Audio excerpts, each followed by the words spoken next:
All right, Mr. Lemoncello's Library, chapter 19.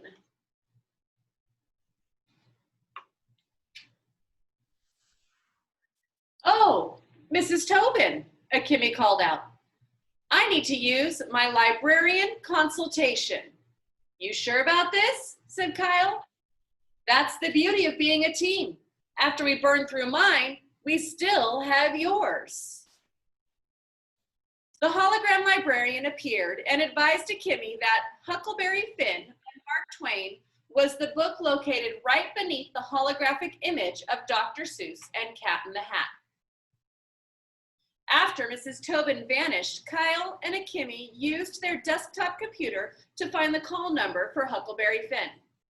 Kyle grabbed a pen and scribbled it down on his palm. Are you going to do what I think you're going to do? Said Kimmy.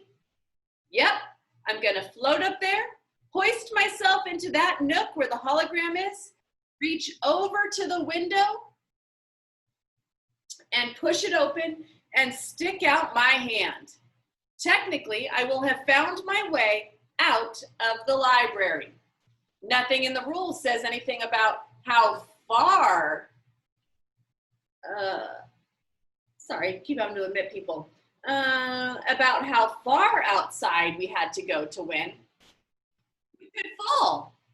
I don't think so. I'm wiry, like a monkey. Seriously, Kyle, it isn't worth it. Yes it is. Did I mention I want to win? You should improvise a safety harness, suggested Sierra Russell. Huh? Well, in this adventure book I read once, the hero was in a very similar predicament, so he removed the curled handset wires from several telephones, bundled them together, and made a safety rope. 10 minutes later, Kyle, Kimmy, and Sierra had stripped the springy wires off a couple of telephone handsets. Kyle looped the cables around his waist and tied the other end to the handrail over the hover ladder. When fully extended, the safety rope would stretch out to a little more than 20 feet. It should work. Be careful up there, said Kimmy. Yes, said Sierra, who wasn't reading her book anymore. Apparently, watching a real live person risk his real live life by doing something really scary was one thing more exciting than reading. Kyle locked his feet into the hover ladder's ski boot brackets. Here we go. Serious adrenaline raced through his body as he tapped the call number for Huckleberry Finn into the hover ladder's book locator keypad. When you open the window, said Kimmy, just shout, I found the way out, and we win. Right, said Kyle, all three of us. Huh? Hey, Sierra came up with the safety rope idea. She's on our team now too. Fine, whatever, just don't break your neck. Not part of the plan. Kyle pressed the enter button on the control panel. The platform floated up off the ground and drifted slightly to the right. Be careful, said Kimmy. Watch it. I'm not doing anything, said Kyle. The thingamajiggy is doing all the work. I'm just along for the ride. Kyle gripped the handles as the platform rose higher and higher. He sailed past books by Tolstoy and Thackeray. Tilting back his head, he looked up and the semi-transparent statues projected into the curved niches next to the arched windows. They were a weird mix. A thoughtful African-American man in a three-piece suit and a bow tie, a guy with long curly hair, old-fashioned clothes, and a looking glass, a long-haired dude in a scruffy shirt hiding behind cutouts of the letters P and B, and a bald guy with a beard. Since the statues were really holographic projections, they had chisel-type labels floating in front of the pedestal, identifying I'm sorry, what was that? Your book is blurry for me. Like it got frozen. That's you. Okay. floating in front of their pedestals, identifying who the famous people were. The ones closest to Kyle were George Orwell, Lewis Carroll, Dr. Seuss, and Maya Angelou. As he continued to climb, Kyle could hear the soft whir of the electromagnets invisibly lifting him toward the ceiling. And then he heard something much louder. What a ridiculous idea! Charles Chiltington. He was standing on the second floor balcony at the far side of the rotunda. You know, Keeley, I thought about doing the same thing, but then I noticed something you obviously overlooked. There's a wire mesh security screen on the other side of the windows. The levitating platform stuttered to a stop. Enjoy staring at the ceiling, Keeley. I'm off to win yet another game. Kyle ignored Chiltington and grabbed hold of the ledge beneath Dr. Seuss's berth. He tried to haul himself up, but his feet wouldn't budge. They were locked in place by those ski boots clamps. And this close to the skylights, Kyle could see that Chiltington was right. There was a security screen on the other side of the windows. Kyle checked his wristwatch. It was 1 p.m. He and his teammates had wasted an hour on the lame window idea. He sighed heavily and stared up at the quivering Seuss projection in the bowed niche above his head. The cat in the hat's mouth started to move. Think left and think right, and think low and think high. He recognized the voice. It was Mr. Lemoncello. Oh, he thinks you can think up if only you try. In other words, Kyle was back to square one. He needed to think up a whole new escape plan. The ladder began to slow and steady descent to the floor, even though Kyle hadn't pushed the button. Don't listen to Smarty Pants Charles, Akimi coached as Kyle coasted toward the floor. It was worth a shot. I agree, said Sierra.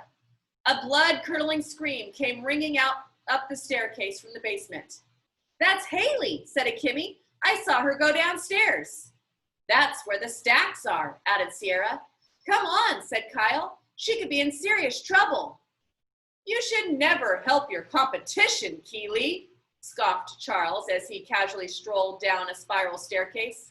Unless, of course, you always play to lose. Chapter 20. Losers. That's what Charles Chiltington thought about sentimental saps like Kyle Keeley. A damsel in distress starts screaming and he forgets all about winning the game to go rescue her? What a pathetic loser. Unless, of course, Haley Daly was screaming because she had already found the alternate exit. That made Charles laugh. Impossible. Although quite pretty, Haley Daly, the princess of the 7th grade, was a total airhead. There was no way a dumb girl like her could have outsmarted Charles Chiltington. It was time to play his hunch. Twice already, the head librarian, Dr. Zinchenko, who had said, the library staff is here to help you find whatever it is you are looking for. She said it once when they were just about to enter the library, again when she was reading the laundry list of rules. Well, what Charles was looking for was a way out of the building that wasn't the front door and wouldn't set off any alarms. That was why he kept coming back to the lobby with the gurgling fountain, why he kept studying the display case labeled Staff Picks, our most memorable reads. The staff is here to help, he muttered. These are staff picks. Ipso facto, this has to be some sort of enormous clue.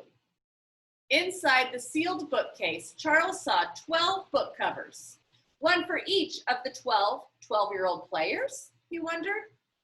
The display items weren't actually books. They were cover art mounted on book-sized foam cord. 3 covers were lined up on each of the case's 4 shelves. Since they weren't actual books with spines, none of the covers included their call numbers. Charles focused on the 3 books lined up on the bottom row. Hoosier Hospitality was on the left. In the pocket, Johnny Unitas and Me was in the middle. The dinner party was on the right. Charles decided to concentrate on the Johnny Unitas title. He moved into the rotunda and did a quick card catalog search on one of the desktop computers.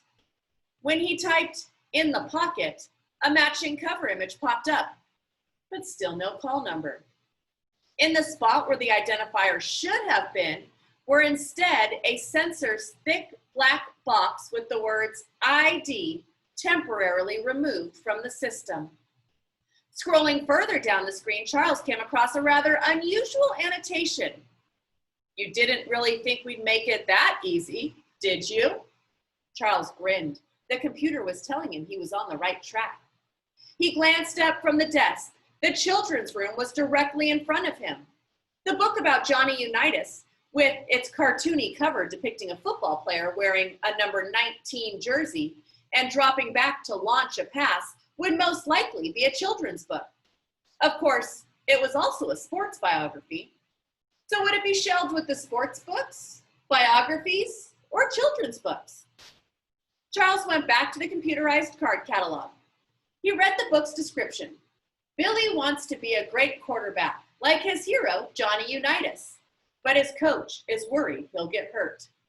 It sounded like fiction, a made-up story. It had to be in the children's room. As Charles crossed the slick marble floor, something else struck him. This was like Husker Du, a memory game he had played when he was in kindergarten. He was on a hunt to find a hidden match for his football book cover he had just memorized. This was, in short, another memory game. That was why the staff picks display had been subtitled "Our Most Memorable Reads." "Clever Lemoncello," he mumbled. "Very clever indeed."